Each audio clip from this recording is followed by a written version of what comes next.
Ho ho, boardies! Welcome to Borderline Games. I'm Gareth and this is the Chrono Jotter, episode 6. We solved our dear Miss Sakura's murder, which of course brought her back to life, as per the other students of this school said. Unfortunately, she doesn't remember who we are. We tried to escape but couldn't get through the blocked tunnel. We had like an emotional moment in the rain where she's like, well, you must be a good person or something like that. I can't remember properly. And that was the end of the prologue. And now we're in the middle of a hospital. So I don't know whether this is shot forward in time or this is like real life or I don't know what it is. But we're gonna... Oh, I did have a theory that maybe Ann Sakura was the nurse looking after Ran in the mental health hospital that she's in or something like that. So maybe this is going to be some insight into that. I'm just going to adjust my mic.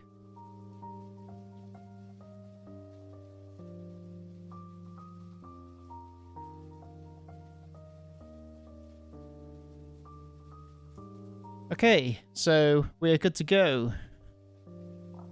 So someone said, has someone spilled a bottle of stars? Anne had kept a glass bottle filled with tiny meteorites at her home before. On occasion, she'd open up the bottle so that she could pour them out. Okay, weird. And then she'd nudge the little galactic visitors around with her fingers and tell Ran all about their stellar origins in a quiet voice. Ran had long since forgotten the names of all those galaxies, but the crisp plinking sound of the meteors splashing out onto the wooden floorboards and the heaviness of Anne's voice, so different from the way she usually spoke, had been indelibly engraved into her memories. Indelibly. No, it's just the sound of rain, thought Ran, as she opened her eyes and her field of vision filled by an old wooden ceiling. She pushed herself up, only for the outlines of everything around her to start shaking, making it impossible for her to distinguish the desk, walls, and the floor from each other. Ran felt like she had a terrible headache, and her strength momentarily failed her as she tumbled off the bed. But a hand appeared to support her by the shoulder. Ran turned to see someone next to herself. Well, there she is. Oh, so she'd just been brought to the hospital at the actual school. Are you okay? Head still feeling dizzy? Blinking, Miho reached out to touch Ran's neck. After lingering there a moment, she moved her hand upwards towards her face. With 4 fingers, she cupped Ran's cheeks, while her unoccupied thumb pulled down on one of Ran's lower eyelids. Leaning in close, Miho inspected Ran's pupils, and after confirming that there were no abnormalities, laid her hand on Ran's forehead. You should be fine now. You gave us all a big scare when Anne carried you back, you know. Carried me? Yes, you skipped breakfast, didn't you? Miho pulled her chair up a bit towards Ran's sickbed. You were already in a hypoglycemic state, and then you went and got yourself drenched by the rain out there. We got you to the infirmary as soon as we could. Ran looked down to see some bandages tied around her arm. I put you on a glucose drip. Feeling better? Oh yeah, she's the nurse in this school, isn't she? I don't know. Ran noticed that she'd been changed into a patient's gown and immediately started looking around for her jacket. Noticing what she was doing, Miho spoke. Don't worry. Anne helped take your notebook out and put it with your clothes. She pointed to the other end of the bed, where her neatly folded uniform and notebook sat atop a cabinet. Ran lowered her shoulders and relaxed. Did any of you look in the notebook? No, of course not. None of us are the type who would violate the privacy of others at the first opportunity. Miho laughed, suddenly. Then, though, if your body counts as a private secret, we've definitely gotten to see that one at this point. What? Wait, Wasn't it Miss Sakura who changed my clothes? Of course not. For starters, Anne couldn't even lift you. It was Yorona-san and a Sakura-san, of course. Well, I helped too. You've got a much better figure than meets the eye. Oh, flirting. I'm not sure what you're talking about. Miho laughed even more cheerfully, though Ran thought that she looked even better when she wasn't laughing. Interesting. Ran shifted a bit, leaning on the bed's headboard, and took a deep breath, thinking that she needed to get to the point. I spoke with Miss Sakura. She's lost her memories, not just about me, but about practically everything. Did you make Miss Sakura lose her memories? What exactly is going on with this school? How did you get here? Why do you have to kill people? How am I supposed to answer you like this? One question at a time. Miho pressed her hand to the back of Ran's hand. Don't panic. None of us have any ill intentions towards you. Temporary points have increased by 1, okay. Well, none of these need an ability, do they? Just what is up with this school? Why'd you have to kill people? Why did Miss Sakura lose her memory? Which is most important to me here? Why she lost her memory, I'm going to go with. Why is Miss Sakura missing her memories? What did you all do to her? We don't know either. The first day she showed up at school, Anne said she didn't remember anything. Miho lowered her head as she spoke. We were actually all really worried about her at first, but Anne told us not to worry about her. She said that we didn't need to be concerned for her, and we didn't need to help her with anything. Just getting along was good enough. How understanding and kind Anne Sakura was, and how concerned she was for others. Ranabuki already knew all of that perfectly well. That wasn't the answer she'd wanted to hear. She had wanted to hear Miho Takei admit that yes, the students were the culprits, and that they'd done this in order to torment Ran and Anne. Oops. So, what you're saying is only Miss Sakura has missing memories, and the rest of you are perfectly ordinary. It's the truth. We only learned that her name was Anne Sakura even after we saw her name in the class roster. Rooster? So it's not unrelated to you. The rest of you didn't cause it. What? Of course not. How would we even? What a coincidence that would be.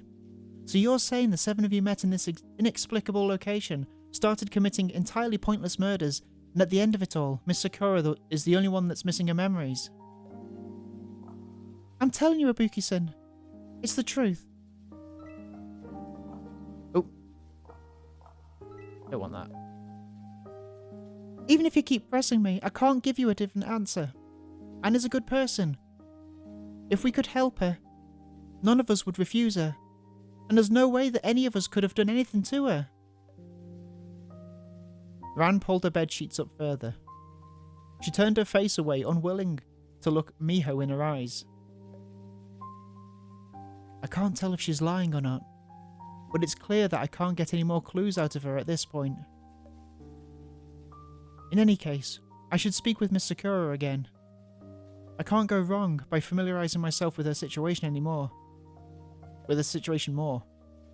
Okay, so what's up with the school? Why'd you have to kill people? Why'd you have to commit murders? Is there a point to it? About that, I feel like you're not going to like the answer to that one. What's that supposed to mean?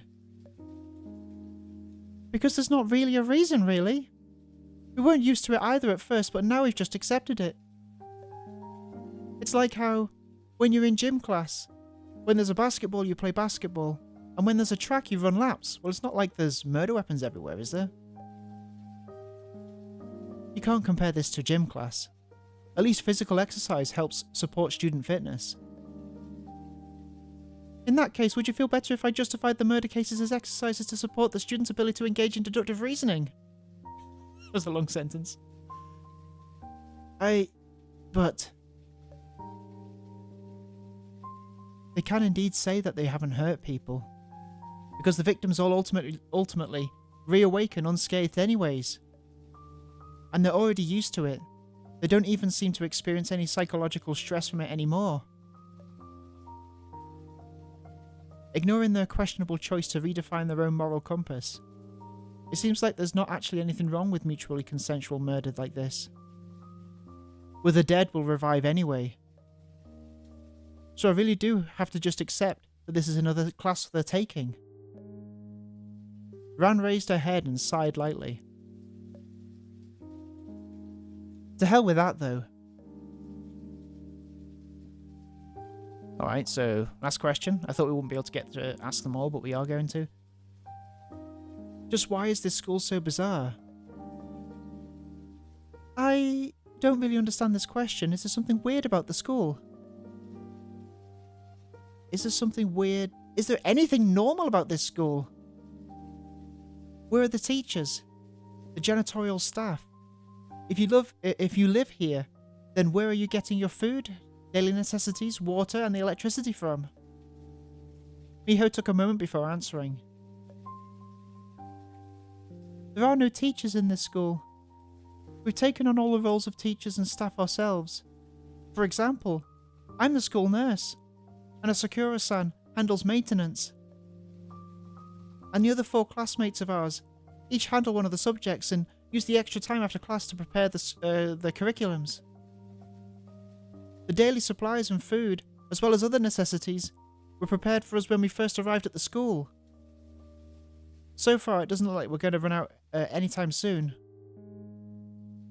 The tunnel's been blocked for a year now. Forget the daily necessities. You're really not worried about eating food that's been in the fridge for over a year now? We worried about it too before, but all the food has been fine. None of it's gone bad or anything, and you didn't question that. And the quality of the ingredients are superb too. They even have the sugar apples that Aya and I love. They're not really rare or anything, but it's impressive that the school was able to stockpile such a particular fruit in advance. Food that doesn't rot. Can you really call that ordinary food? I suppose if Miho isn't lying to me, then she's not hiding anything and this is really all she knows. Which is to say, someone other than the student is responsible for preparing the daily necessities of the school. Normally, this would be quite natural, but in a place like this, it's much more peculiar. For instance, how do the people who handle these logistics get in? How do they resupply without any of the students noticing? And why do they bother to conceal themselves? Maybe there's something like astromorticians, somehow able to appear and disappear undetected in the school to replace used supplies. Okay, let's read all about them then. Term? Oh my god. 5 astromorphs which wear 3rd generation astronaut outfits. They appear in the vicinity of corpses which have died of certain causes of death. Those details have been lost in Rand's memory loss. And cause all humans within a spherical area 500 meters in radius centered on that corpse to experience sudden anoxic shock. Furthermore, the processor frequencies of electronic devices within the effective radius will also be reduced to a less than 1 out of a billionth of their normal rate. Okay. It's a load of garbage that she believes again, is it? The astromorticians will then conduct mortuary processing of the corpse while still suspended in midair, including decontamination, physical restoration, and the application of makeup. After fully processing the corpse, they'll clasp their hands and engage in prayer. 6 hours after manifesting, they will utilize safety ropes connected to the surface of the earth to pull themselves underground, after which they will demanifest.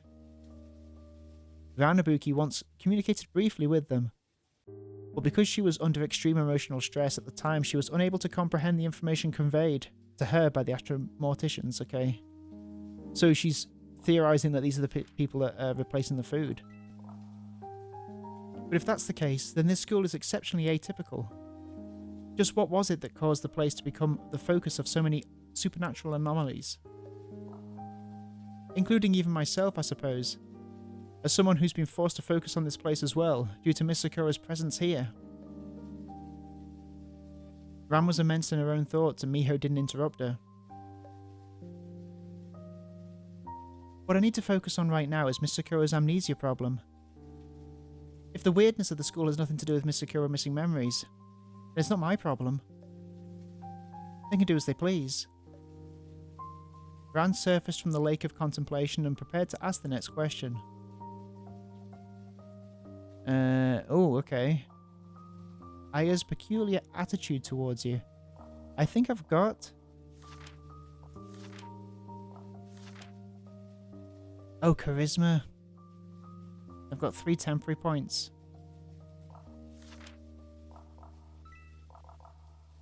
Okay. Charisma? Charisma.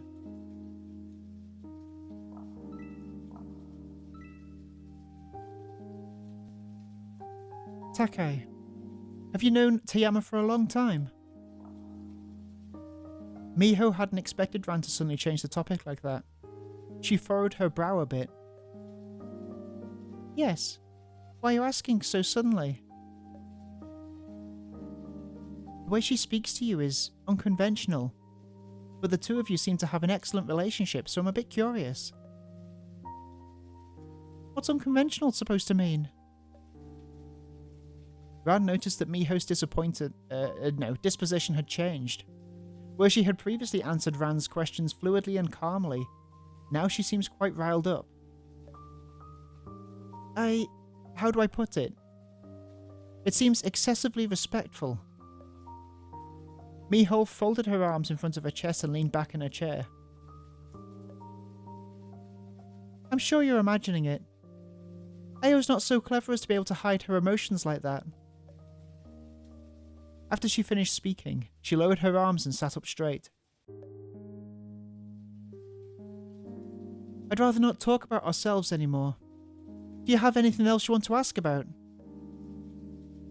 I didn't seem to give as much, just that she was riled up. Is there anything else I want to ask? The long sound of the end of class bell rang out rang out over the intercom, and Ran shivered, raising her head to look towards the source of the sound. Miho tapped on her phone as she spoke. The morning classes are over, so I'm sending a text to the other students to let them know they don't need to come to the infirmary, and that they can head right back to the dorms if they want. Putting you on a drip was just an emergency measure. What you need most right now is a good meal. Miho stood up and stretched a hand out to Ran. Can you stand? I can get up on my own, thanks. Ran rose in the opposite direction as Miho, angling her back towards the student, and took a seat on the edge of the bed. Can you give me some privacy? I'm going to change now. Oh, why be shy? It's not like it's anything I haven't already seen by now. Miho smiled, but still turned and left the infirmary anyway, and said something at the door. I'll be waiting for you outside. Ran gave a non-committal response as she picked up the notebook up from atop her clothes. Pulling in her legs, she hugged the notebook to her chest and shrank into a ball, her shoulders trembling. Thank goodness. I finally found Miss Sakura.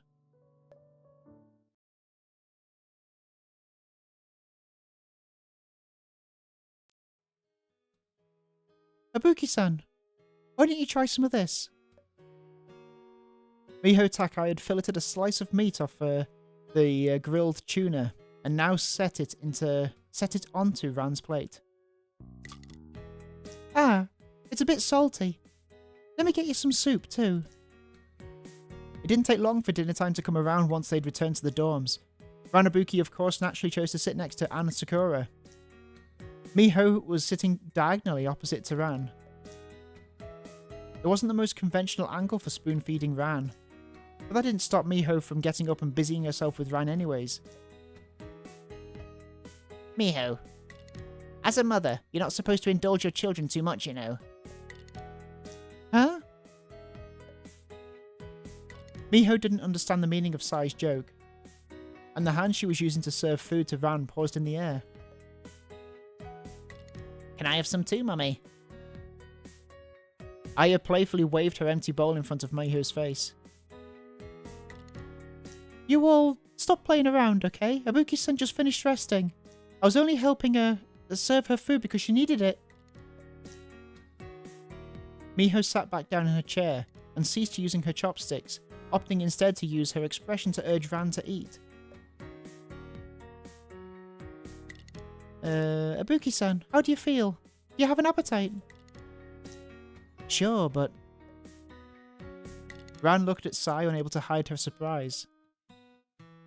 I can't believe that Yorono handles the cooking. What? You don't want to eat it? No, it was just, honestly, I'd figured you were like me. Someone who only knew how to make instant noodles at best. Ran swallowed the tuna that Miho had served her. The satisfying combination of salt, crisply grilled skin, and soft fish meat all combined into a brow-liftingly wonderful taste. Not only did Sai know how to cook, but she was good at it. It's pretty good. You don't need to praise me. Sai picked up a bowl, drinking some mussel soup from it. A Sakura-san here. Tama Indoa had peeled some bamboo shrimp and arranged them into a wave in the dish in front of her. Into a wave.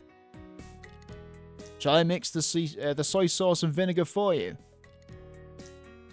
Asakura nodded, and Tama rolled up her sleeves, reaching for the condiments at the center of the table. But she clearly couldn't actually reach them, and only after she made a few attempts did Koizumi notice Tama's awkward situation and help push the condiment rack to her. Tama quietly thanked her and placed the condiment dishes on the plate with the bamboo shrimp before handing the whole thing to Sakura. My favorite knife got borrowed by Koizumi for murdering Sakura, so sorry if the knife work on the veggies is a little slipshod this time. Sorry. It's fine, I was too busy cooking to clean it off. I'll wash and disinfect it after this, and so long as nothing's happened to the edge of the blade, it'll be right back in service. Oh yeah, she killed her. Well, you're still going to use it for cooking? The knife was used for murder. Yeah, she killed Anne with it, didn't she? Come on, all it did was chop up Sakura's throat a little bit. Knives are designed to chop meat, you know. Ran frowned and looked towards Anne, who didn't seem to see anything wrong with that statement. After noticing Ran's gaze, she turned her head slightly. Ran? She's so beautiful. How does your neck feel, Miss Sakura? It's feeling perfectly fine. This isn't the first time I've been killed, you know. She killed every time. Right. After answering her, Anne turned and began chatting with Koizumi. Did she say that because Ran killed her before? Working theory. Hinata, which box of bath salts should we use tonight? Is what? Whatever her name is? Ran discovered that she had no idea what to say to Anne, a situation she'd never been in before, in all their time together. How about this rose-scented one? We've still got plenty of that one left. No matter what the circumstances, Anne had always been able to find a topic that Ran was interested in, so that the conversation would continue. Sure, let's go with that. I've used up too much of the peach-scented one already. And now it seems like the only things that they had talked about were memories, disappearances, and anomalous schools. Heavy subjects like that which couldn't be called interesting at all. Yorona-san doesn't use the bath salts much. We could ask her for more if we ever run out. This seems like just filler. She looked all around, trying to find something to talk to Anne about. Some light and pleasant content that she could use to regain the feelings they shared while they were dating. Soon she found something that was worth mentioning. Miss Sakura. What is it? There's a lot of green onions in your soup. Shall I pick them out for you? Weird. Anne blinked twice in quick succession. Why would that be necessary? Because, well, you've never liked them, have you? Back when we used to have dinner together, you'd always pick the green onions out of your food. No, I quite like the way they taste, actually. Anne set her chopsticks down. Oh, I see. The Anne Sakura you're talking about is the one from your memories, isn't it? Yes, but you're supposed to be Miss Sakura. Anne silently looked down at the green onions floating in her soup as she held the bowl with both hands. Sakura-san, is something wrong? Anne shook her head, then taking the soup spoon, she quietly picked all the green onions out of the bowl. You're right. I should do my best to be more like Anne Sakura. Ran wanted to tell her that she didn't want the amnesiac Anne to do that, but she couldn't bring herself to say it aloud. Okay. After lunch was over, the students began clearing up the bowls and chopsticks, and Ran stood up to speak to Anne. Miss Sakura, we should find a private place and speak properly. Not now. We're about to draw the lots. Anne carried her bowl to the sink and Ran quickly followed. Miss Sakura, you should just ignore all of this. What we should be focusing on together is getting your memory back, and then leaving this place. Anne put her bowl in the sink and turned the faucet on. She stared at the stream of water, saying nothing. Miss Sakura? Have you found a way for me to return to being Anne Sakura again? Not yet. Anne shut the faucet off, the handle emitting a dull turning sound. Emitting. Idiot. Then, let's continue as usual for now. It might be meaningful for you to observe how we've been living so far. Anne, Ibuki-san, hurry up! Next to the cleaned-off table, Miho called to them. Anne raised her hand in response to Miho's call and turned to Ran. Let's go. Let's fucking go. Ran nodded and followed Anne toward, watching her from behind. The current Miss Sakura is extremely different from how I remember her. Let's start by understanding the environment she's been in here. Don't be impatient. Compared to the 4 years I spent searching, this is nothing. Not to mention, Miss Sakura is right by my side. Ran approached the dinner table where 8 face-down cards were already scattered. So by drawing lots, you're talking about drawing from these? That's right. There's 2 rounds. First we decide on the culprit, then on the victim. Right now, of the 8 cards, 7 of them are white, and only 1 of them is red, which represents the culprit. Try drawing one. What would happen if we drawed the culprit? Oh, do I actually have to pick one? Oh, okay. Ran took a card. Its underside wasn't painted red. No problems here. Ran flipped the card over and looked at the back. Very abstract patterns. All I can tell is that there's stars and stuff. Then she surreptitiously observed the others' expressions, wondering if the person who drew the culprit card might let something slip by their reactions. They all seem quite well practiced. Right. Everyone put your cards away, and let's start the second round. Miho set out 8 new cards which didn't look any different from the previous ones. Ibuki-san, each of these cards has one of the students' names written on it, Once the culprit draws it, the name on the card will become her target. Wait, there's 8 cards for this too. Is my name on there as well? We've plenty of spare cards, so I wrote your name onto one just now. So you're signing me up for this, just like that, huh? Of course! We never think to exclude you from our school activities, Ibuki-san. Under the table, Ran tugged the hem of her skirt tight with her right hand. Then, very well. I'll draw as well. Wait, hang on, what happens if the murderer pulls her own name? If such a situation occurs, then the murderer may choose anybody she likes to become her target. Oh, I see. Ran wasn't sure whether she should ask her next question or not, but ultimately decided to speak anyways. So the culprit can also commit suicide, or unalivement, we like to say, Ran, thank you very much. Yes, so even if you're not the killer, you can't easily exclude the name that you drew as a potential victim either. All that can be said is that the probability of such a thing is greatly reduced. I guess I get it. Let's start then. Then which card should I draw? Okay. This one? Tama in duo. Ran took a card. Tama in duo was written on it. In duo, huh?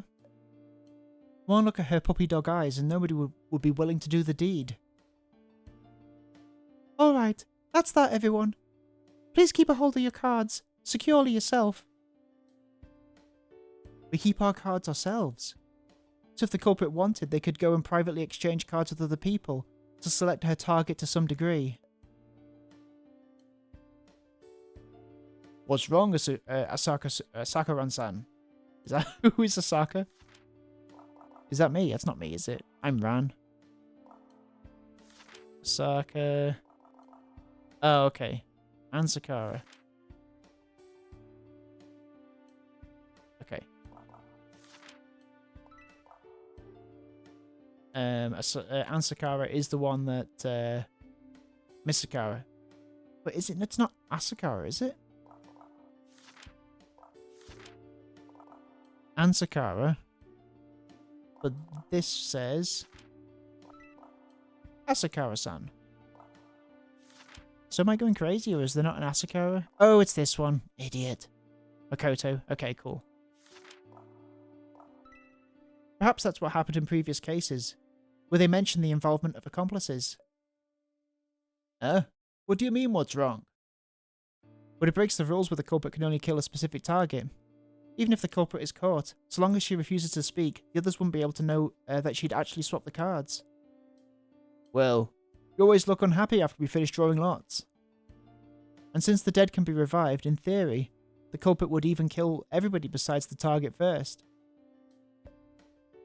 So does that mean... Oh, I see. Oh, don't worry. I was just acting. Always have to perform a bit at the drawings after all. Ran licked her lips, tasting a little bit of leftover salt from the tuna. Ah, I see, Sakura-san. Well, it wouldn't be a police procedural then. It'd be a B-movie slasher flick. Oh. Then, the drawing of lots is concluded. The rest of the afternoon will be free activities. Aya, it's our turn to do the dishes today. Come over here. Coming. Coming. Ran slipped her card into her pocket and caught up to Anne, who was just about to head upstairs. Miss Sakura, let's find someone to have a proper conversation. Anne had already placed her foot on the steps leading to the second floor. I still need to prepare for tomorrow's classes. Let's talk about this later. Preparing for classes? That's nowhere near as important, right? Why don't you take a stroll around the school? You'll be living here for quite a while, after all. Absolutely not, Miss Sakura. I'll find a way to restore your memories very quickly, for sure. Then we'll go home. Together. Anne nodded, but didn't respond to Ran's words, and headed up the stairs by herself. Guess I'll look around the school for a bit if there's enough time left. I'll go check out the tunnel then. Cool. Well, now we're going to go check out the tunnel. That seems like the perfect place to stop. So who do you think is going to be the next killer? And who's going to be the next victim? I'll find out. I guess we'll find that all out and more next time on Borderline Games. Thanks for watching. Take care, and I'll see you next time on the Chrono Jotter. Here. I've said all the words in the wrong order. I'll speak to you soon. Bye-bye.